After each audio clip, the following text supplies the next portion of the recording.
All right, welcome Spartan fans to the Coaches Show. I am Guy Danhoff with head coach Jason Burianek. Coach, this past weekend, big win, 42-14 over Lindenwood Belleville here at home. Obviously, the start of the game wasn't what you were looking for, as it was 7-7.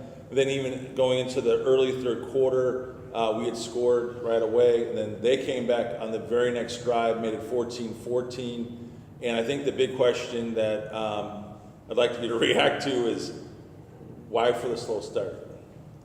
Well, I think if we knew all that answer, we'd be able to get it fixed right away. You know? But I mean, I think when you look at and you really kind of break it down, there was some definite things that were not in our favor in that sense. You know, first and foremost, we had an hour and a half rain delay. You know, so we go out, we kick the ball off. I think each team had one possession, and 2.5 minutes into the game, we're back in the locker room because of lightning, and then we're in there for an hour and a half. So that, I think, had as much to do with it as anything. Sure. And then you also stack on that we were coming off of a bye week. So, you know, we had already not played for 2 weeks. And then you get started, everybody gets their emotions going, it's a big game, and 2.5 minutes later you're back in the locker room and really when we were in the locker room, we didn't know what was going to happen. You know, we didn't know if the storm was going to pass and we would be able to get the game in, or, you know, at the time where there was also conversation about what happens if storms continue to come in and we have to play the game tomorrow. So it's really hard to go in and start telling guys, hey, you know, in about a half an hour this thing's going to be through and we're going to be ready to go. It was kind of a last minute thing that, okay, it looks like we're going to get a window here, so let's get ready and go, get back out there, get loose and go. So, you know, ultimately we've got to learn to adapt to those things a little bit better, but both sides, it was a little bit tough to do, and but, you know, the guys answered the bell in the second half. Well, they certainly did, and Coach, one of the things I want to ask you, obviously, you know, we do our prep meeting, and, you know, I know that, you know, you had talked to the team at halftime when it was 7-7, and, you know, it's very unusual for you to hold the team at halftime. So I was just maybe wondering if you could share with the Spartan fans maybe some of what you shared. Yeah, just really what I was trying to challenge them to is stuff that we had talked about all week coming into the game about, you know, making sure that we execute on our end, handle our end in our business, so to speak. And I just didn't feel like we were doing a very good job of that. We were letting them affect our play a little bit too much. We were getting unnecessary penalties that were really lack of discipline penalties that I had talked to them about throughout the week. And there was a period there in the first half where, you know, I just felt like rather than going into the halftime and really addressing it then, that I wanted halftime, I wanted to get it out there, let them know what they were doing, where those corrections needed to happen, and then let halftime be more about the coaches making the adjustments that we needed to go out and be successful. At the time, to me, the biggest adjustment was be more disciplined and execute on a higher level to where we're capable of. So it was really more of a challenge to say, listen, you know, we kind of laid this out for you. I think at one time I told them we gave you the answers to the test, but you're not taking the answers. And so, you know, we gotta regroup. We gotta start paying more attention to what we're doing. And again, they came out and did that in the second half. Well, they certainly did. And Coach, you know this, and you know I talk about this all the time. You know, to some degree, it really doesn't matter how you ever start a game, honestly. You know what? It's 7-7 at half. These things happen. But the bottom line is you went on to score 28 unanswered points and clearly put the game away. But more importantly, you guys looked really good how you were scoring your points. You applied the pressure. You took advantages of an onside kick. I know it wasn't technically onside. You did a pooch kick that worked in your favor. You scored on that drive. Talk to us a little bit about that second half when you guys went on that run of the 28 points. Well, you know, I think a couple things happened. The defense played really well throughout the game, I thought. You know, we gave up 2 drives where it was very uncharacteristic of what we were doing defensively, but then there were other situations where they were creating turnovers, giving the offense chance, and obviously that was a big play at the end of the third quarter where they fumbled the snap and we were able to recover it inside the 10. Yep. You know, it's really just a matter of time before our offense really gets going, and I thought they had moved the ball well. There were times where we would get a penalty and set ourselves back. Right. So it was really a discipline thing, like I said. And then as the game wore on, obviously we get a punt return from Mike Malone, so you score on special teams, we get an onside kick, and really I think then the momentum just started to swing. And we knew that if we could just keep doing doing what we do, right, that the other side would probably begin to fold a little bit, just because they haven't had a lot of success, and it's really easy to start doubting yourself and kind of here we go again type right, mentality. So we've been there, we've been in that situation before, and I think again our level of execution got higher. We started playing for each other more, playing with more energy, and you saw the end result. This is a really good football team when they go out and they work together and they play with energy and they execute at the level that we expect. And I think that's just what you started to see. Well, and we did. And Spartan fans, you guys clicked on all cylinders. Obviously, Michael Malone was the conference player of the week for special teams. Again, that's a very high honor. Obviously, that 80-yard touchdown return. You told us in the post game that you actually didn't call actual return. You guys had kind of a what do you call it, a safety? Punt safe, yeah. Kind of explain to Spartan fans what you call it, because it certainly didn't turn out to what you were expecting. Well, no, it didn't.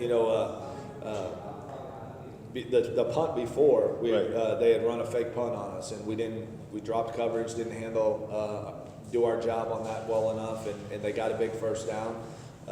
I think in that situation, in all honesty, there were some guys out there that didn't have confidence that they weren't going to maybe try and. Oh, sure, why not? Right. And and really, you're going to have Jaylen on here in a minute, but Jaylen and DJ were two guys that I looked out to when I was like, hey, punt return. Right. And they're like, no, coach, let's go punt safe. Yep. So okay, sounds good. Let's go punt safe. Well, that put Mike Malone back, and a lot of credit goes to those guys, because if you look at the film, DJ got like 2 or 3 blocks. Jaylen got 2 or 3 blocks. Right. We had more of our starting defense out there, yep, and they were hungry. They just wanted to go flip the game, and they did it. Well, and they certainly did. And Spartan fans, if you go to MBU Athletics, I know that our staff there did a fantastic job. They put actually a highlight video of that run back. It is truly one of the best touchdowns in MBU history. So let's kind of summarize what had happened on the offense. For the 3rd straight game, you guys had over 400 yards of offense. Chris Baldwin, who we're going to have on in just a few minutes, it was his 3rd game consecutively with over 100 yards. He had 2 touchdowns.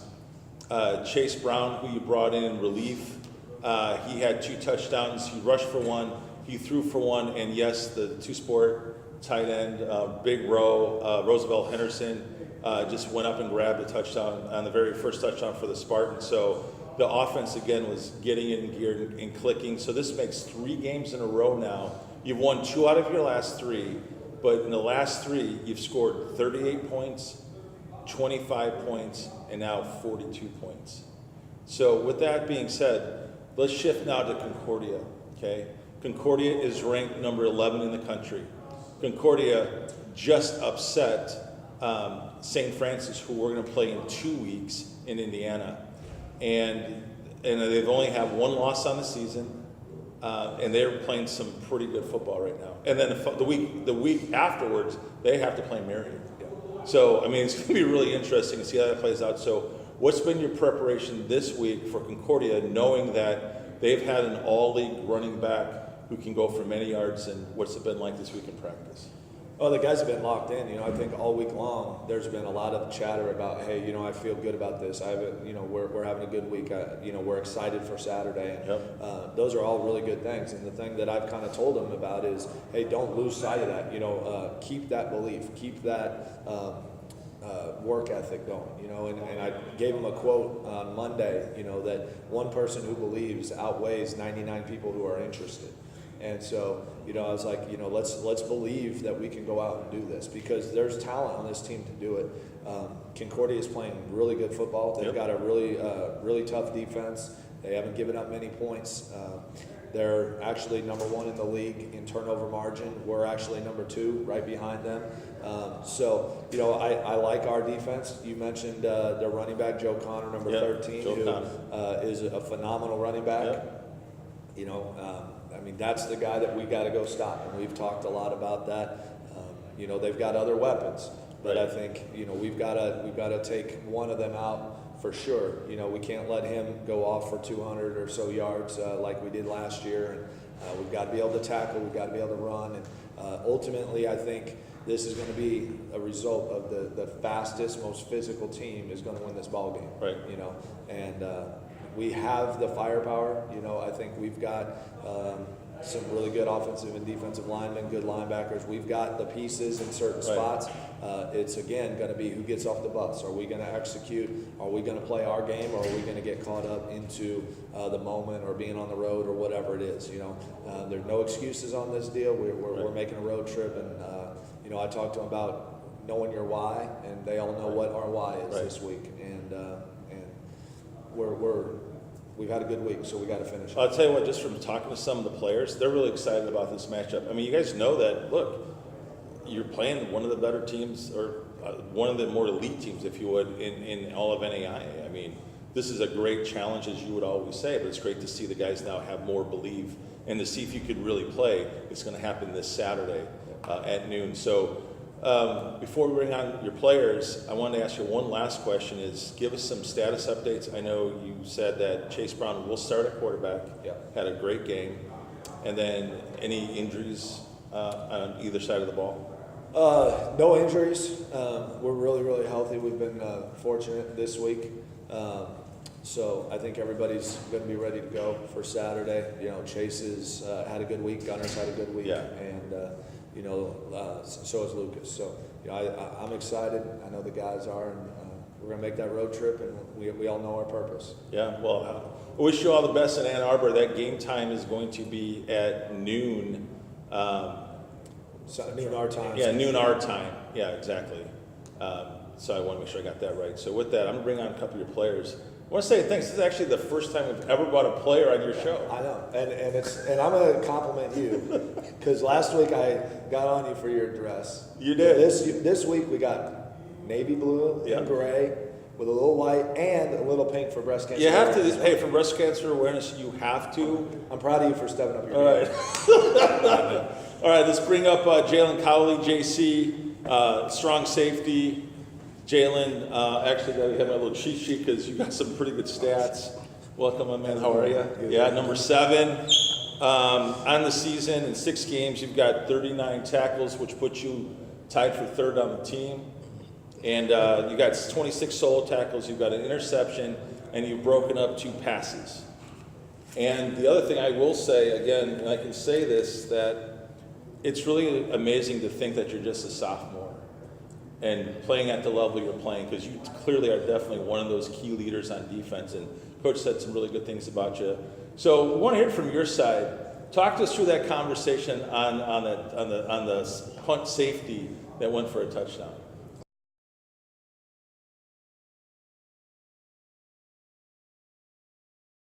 Oh, well, you know, drought before, you know, we get off the field, and right before we sit down, we hear defense, and we're like, what just happened? They're like, they ran a fake, and we're like, oh. Okay. So, you know, Coach told us coming into the game, you know, they're going to do whatever they got to do to get the win. You know, they haven't won in a long time. They're going to lay it all out. So, you know, that was just one of the things that came with it. So we get out, and we're like, okay, they're taking a little bit too long to bring the punt unit on. So we're like, nah, Coach, we'll stay on. Yeah. You know, let us do this because, you know, we'll block for Mike. You know, Mike's just one of those athletes. You know, you give him a little bit of space. Absolutely. He's gonna find something to do with it. So everybody's just like, all right, point out a man, let's block just in case. So we block, and you know, like I said, Mike, you give him space, and he's gonna do something with it. And touchdown, you know. 80 yards later, right? Yeah.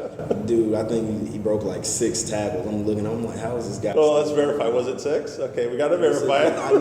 I was sitting there like, this dude's a beast, man.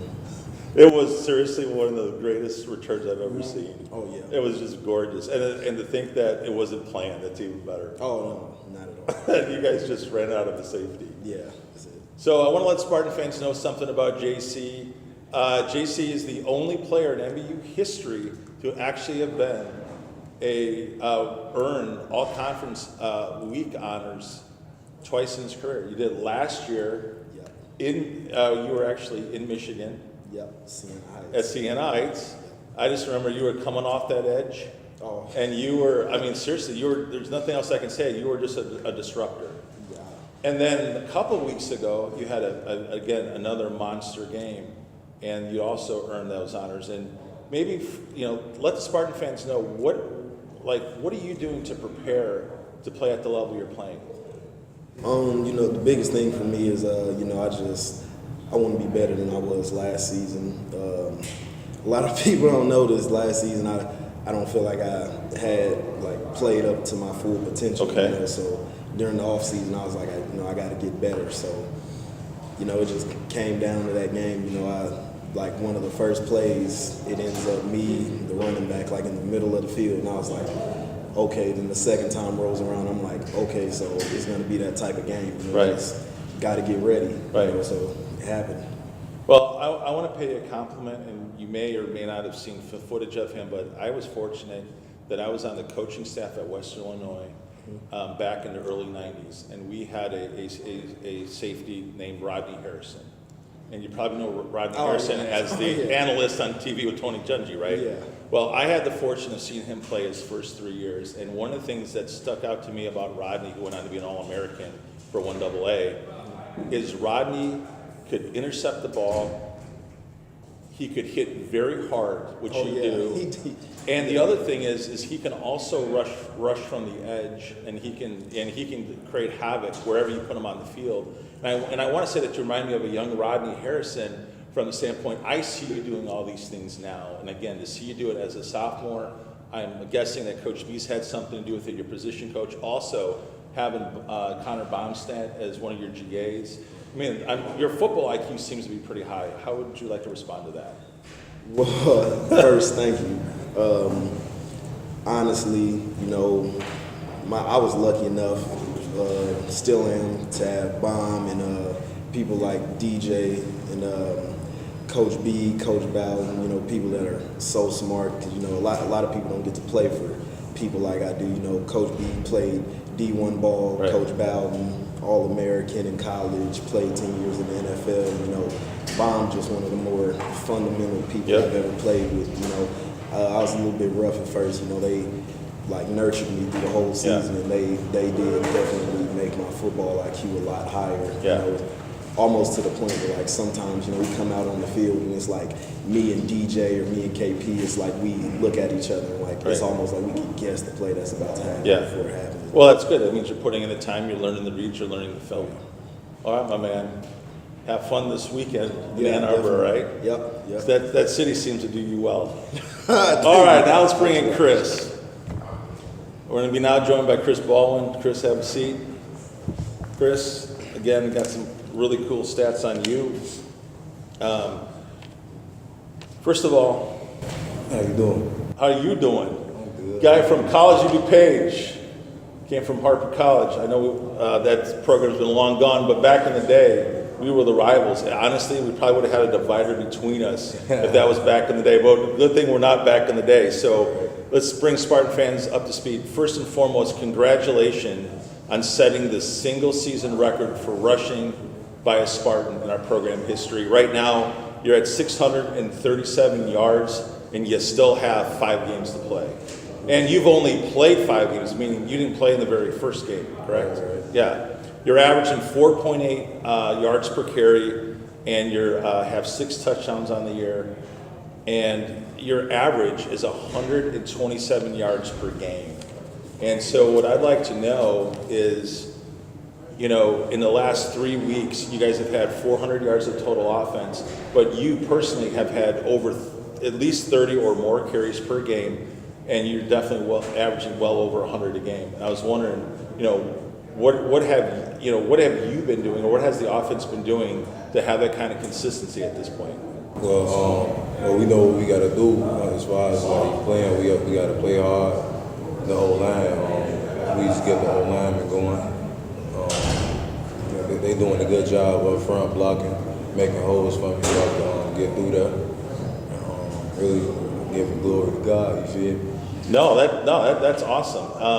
One of the things that Kevin Paulitz and I, when we do the broadcast, that I always remark, or he will remark, one of us will remark, one of the things that you do that I haven't seen a whole lot of backs do, it seems like every time you're about to go down, you're always falling forward, and you always seem to get at least another half yard, or sometimes maybe a yard and a half. Explain to the Spartan fans, are you intentional about that? Well, like me growing up, I don't look at like the modern day running backs. I look at like the greats, like Walter Payton and Barry Sanders, and like I know, like I see they got that drive to like fight for every yard, like trying to earn every yard you could possibly get, and that's what I try to do. If I got a couple guys on, I'm still trying to go far, trying to go forward, trying to get a couple yards for the team. Well, I'll tell you what, you just don't get a couple yards, you get several yards. So my last question for you is, obviously you're probably going to go against one of the best defenses you're going to face all year. What's your preparation been like this week? Just practicing hard, getting the guys going. We've been having a whole lot of energy in practice, so we're looking to carry that to the game, and play these boys as if we play anybody else. Yeah. Well, all I can say is I'm so glad you decided to become a Spartan. It's been really exciting to see you run and have that consistency and truly be a threat every time they give you the ball. So with that, Chris, I want to wish you all the best as you get ready for Concordia. Thanks for coming on. Appreciate it. And how tall are you? I'm 5'10". You're 5'10"? Yeah, I'm not that tall. Man, you run like you're 6'1". Just saying. All right, with that, I'm Guy Danhoff. You're watching the Spartan Digital Network as the Spartans get ready to play at Concordia at noon this Saturday.